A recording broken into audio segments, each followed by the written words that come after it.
Comment se protéger naturellement et efficacement contre le coronavirus ou la pneumonie de Wuhan? Vous avez dû voir récemment, si vous avez la télévision et que vous regardez les médias, que beaucoup d'informations sont divulguées et propagées sur le coronavirus. Peut-être que vous vous inquiétez, peut-être que vous avez même peur de cette maladie qui arrive à l'improviste jusque chez nous. Sachez que vous pouvez vous protéger efficacement et naturellement contre le coronavirus, non pas en attendant un hypothétique vaccin qui va peut-être venir d'ici quelques mois ou quelques années, ou vous prendre des masques pour vous protéger et avoir peur de toutes les personnes qui vous entourent, mais simplement en remontant votre immunité. Et donc en remontant votre immunité, vous serez plus à même à ne pas être sujet à cette maladie comme à toutes les autres maladies qui sont virales. Donc première chose, comment augmenter votre immunité et vous protéger efficacement contre le coronavirus? La première chose que je vais vous dire, vous vous en doutez, c'est bien sûr de jeûner. Sachez que même en faisant un jeûne intermittent, c'est-à-dire en ne buvant pas et en n'en mangeant pas pendant 12, 14 ou 16 heures par jour pendant quelques jours, vous allez augmenter votre résistance au virus, aux bactéries. Votre système immunitaire va être boosté, vous allez régénérer votre muqueuse intestinale. Je vous conseille bien sûr, si vous le pouvez, de faire un jeûne de 3 à 5 jours complet, donc un jeûne qui sera plutôt hydrique avec de l'eau, des infusions ou éventuellement des jus, et pendant 5 jours vous allez refaire entièrement votre muqueuse intestinale, siège de 80% de votre immunité, et vous allez booster votre système immunitaire vraiment en pratiquant le jeûne. Vous pouvez pratiquer le jeûne par exemple 5 jours, une fois tous les 3 mois pendant que la pandémie est présente. Vous pouvez également faire attention à votre alimentation. Il est évident qu'il faut changer d'alimentation, s'éloigner des produits raffinés, industriels, passer sur une alimentation plutôt crue, plutôt végétale. Au minimum 50 à 70% de votre assiette doit être composée de végétaux, donc c'est-à-dire de crudités, de salades. Vous allez me dire en hiver c'est un peu plus difficile. Vous pouvez vous faire à côté des féculents, des céréales ou des protéines pour réchauffer votre assiette. C'est tout à fait faisable. Sachez que vous pouvez passer aussi sur une alimentation végétarienne pendant plusieurs semaines, plusieurs mois sans souci. Il y a plein de possibilités dans l'alimentation vivante lorsqu'on l'explore un peu. Dans tous les cas, je vous invite à vous éloigner de tout ce qui est raffiné, tout ce qui est industriel. Et troisième chose, vous éloigner de tout ce qui produit des cols. Donc arrêtez de manger des céréales. Toute notre alimentation est vraiment basée sur la consommation de gluten, de non-gluten, de céréales.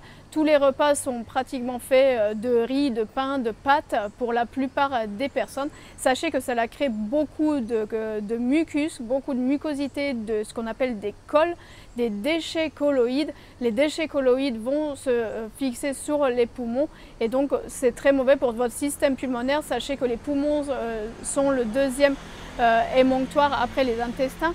C'est un émonctoire secondaire de sortie des déchets. Donc sachez que si déjà vous avez des pathologies ORL, c'est que votre intestin, votre foie, vos reins ne fonctionnent pas de façon optimale, et c'est surtout que vous consommez sûrement trop de céréales et trop de colle. Donc arrêtez vraiment les céréales. Vous allez me dire qu'est-ce que je vais manger à la place. Vous pouvez vous baser, comme je l'ai dit, sur une alimentation végétale au minimum à 50%, voire 70% de votre assiette, surtout crue. Si vous sentez le besoin, vous pouvez le mixer avec une protéine animale, des œufs, un peu de viande blanche, un peu de poisson si besoin lors d'une transition alimentaire ou au quotidien. Et de plus, si vous avez un profil qui est dit tuberculinique, c'est-à-dire que vous avez une diéthèse homéopathique avec des antécédents de tuberculose dans votre famille, bien sûr, vous n'allez pas le savoir, ce n'est pas forcément votre père, votre mère ou votre grand-père, grand-mère. Lorsqu'on parle de diathèse, on parle de maladies qui sont héritées de génération en génération. Il y a beaucoup de personnes qui sont de profil tuberculinique, surtout dans le sud de la France, le sud de l'Europe, au Maghreb encore beaucoup plus. La plupart des patients originaires du Maroc, d'Algérie que j'ai reçus sont de profil plutôt tuberculinique, donc il y a déjà une faiblesse au niveau des poumons, donc raison de plus de faire attention aux céréales et les éliminer au maximum de l'alimentation. Cela semble évident, et surtout pour aider à évacuer ce mucus, c'est de faire des purges à l'huile de ricin. Donc vous prenez de l'huile de ricin le soir. Sachez que normalement c'est un usage purement cosmétique, il est interdit d'ingérer de l'huile de ricin. Donc ça, c'est une expérience personnelle, ce n'est pas du tout un conseil que je donnerai en consultation en tant que naturopathe.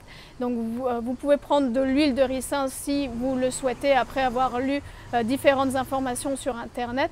L'huile de ricin le soir, et le lendemain vous pouvez jeûner pour 24 à 48 heures, ou au moins faire 2 jours de fruits et légumes crus, vraiment que des salades, que des assiettes de fruits, pour vraiment vous aider à éliminer ce surplus de mucus, ce surplus de colle qui encombre votre intestin et qui encombre vos poumons.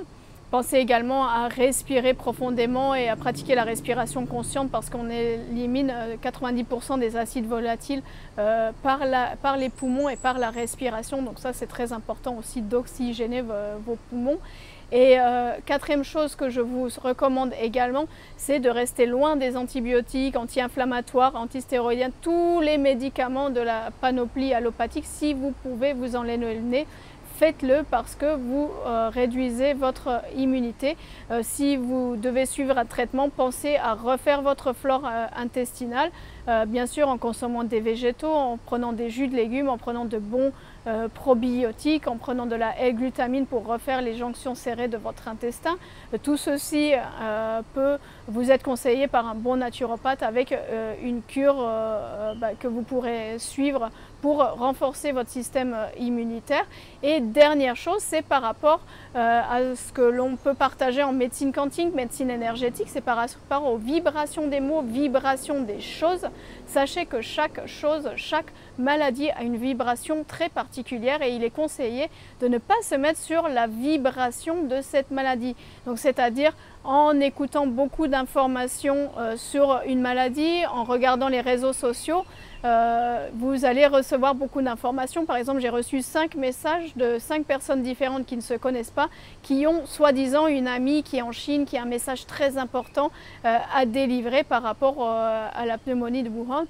Sachez que, bien sûr, je vous invite à ne pas ouvrir ces messages, parce que sûrement que ces messages vont véhiculer des informations sur la maladie avec une vibration particulière qui va vous mettre en résonance avec cette maladie.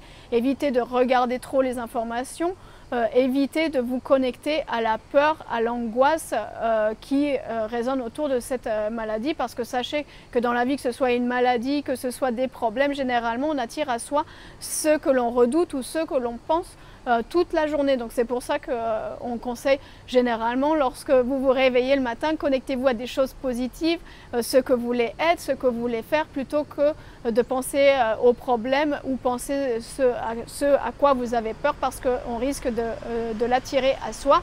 Et sachez qu'en médecine quantique, on utilise des appareils maintenant qu'on appelle des systèmes non linéaires, systèmes des NLS.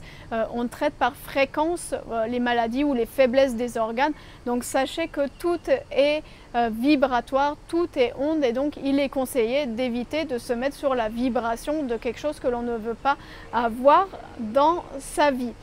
Voilà, j'espère que vous aurez bénéficié de ces conseils. Alors bonne régénération, bonne alimentation vivante, n'ayez pas peur, soyez confiants et surtout soyez en pleine forme.